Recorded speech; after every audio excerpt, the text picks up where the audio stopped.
Hello my dear friends. In the last video we have studied regarding the male reproductive wall, that is androecium. Now in this lecture starting with the structure of gynoecium. Gynoecium, the members are called as carpels or they are also called as megasporophylls. In the last year we have studied certain concepts regarding the carpel. The first concept is syncarpus. When the many carpels are present in the flower and when they are fused to each other, the condition is called as syncarpus.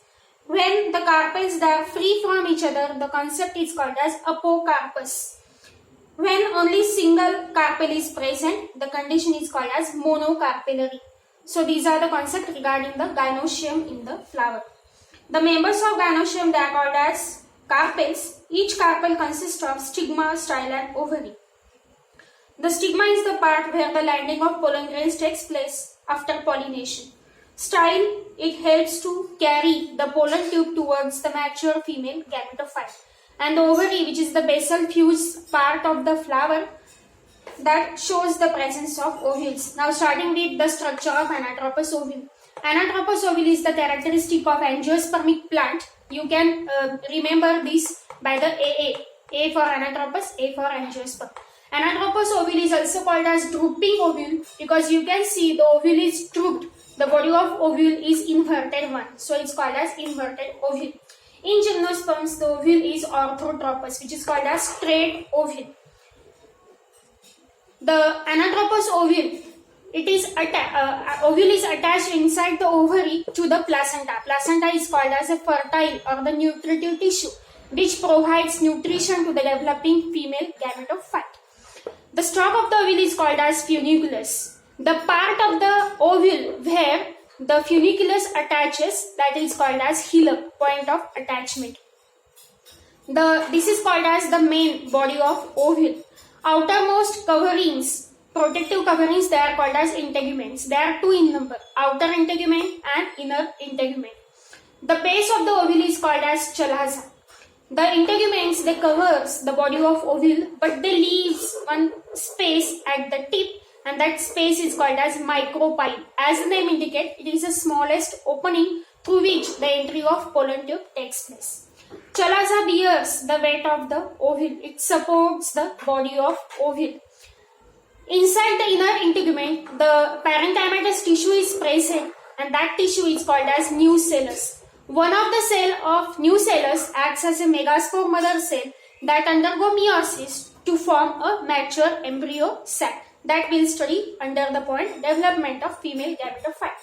The nucellus covers the structure, and that 8-celled structure is called as female gametophyte. Female gametophyte consists of the 3 group of cells present at the chalaza end called as antipodal cells. Antipodal cells that degenerate after fertilization does not play any important role. The central two, they are called as definitive nucleus or also called as secondary nucleus. Secondary nucleus undergoes fusion in the double fertilization to form a triploid endosperm. The 3 group of cells which are present at the micropylar end is called as egg apparatus. The central cell is called as egg or female gamete, haploid in nature.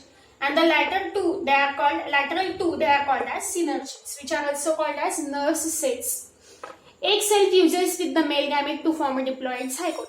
Synergids, they are haploid. Synergids gives or they supports the entry of pollen tube, and they gives way to the male gametes to reach towards the female gamete during fertilization.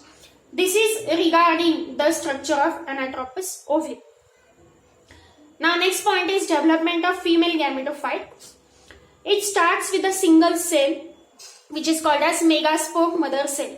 Megaspore mother cell, it is embedded in the tissue which is called as nucellus. It is a larger cell having the active nucleus. It is more enough identified in the nucellus. Megaspore mother cell, it's a diploid cell which undergoes meiosis division to form a 4 haploid megaspores. This is called as megasporogenesis. Generally, the megaspore mother cell is present more towards the micropylar end in the ovule.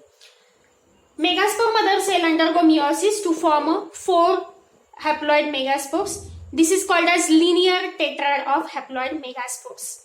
Out of these spore ones, the 3 which are present towards the chalazal end, they undergo degeneration. They are non-functional. Only the one which is present at the microchalazal end is the functional megaspore. This is called as the initial cell to develop into female gametophyte. This chalazal functional megaspore undergo first mitotic division to form 2 nuclei. This undergoes second mitotic division to form 4 nuclei.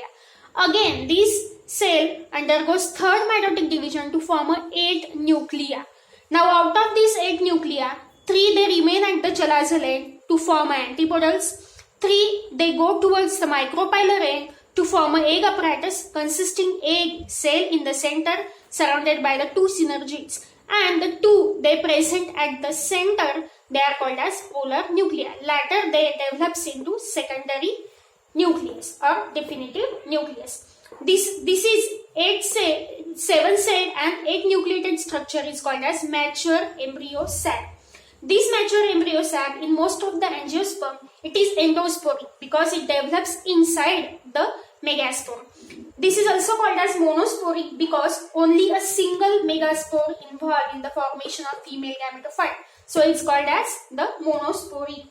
The embryo sac which is formed, it is colorless and it is concealed in the ovule.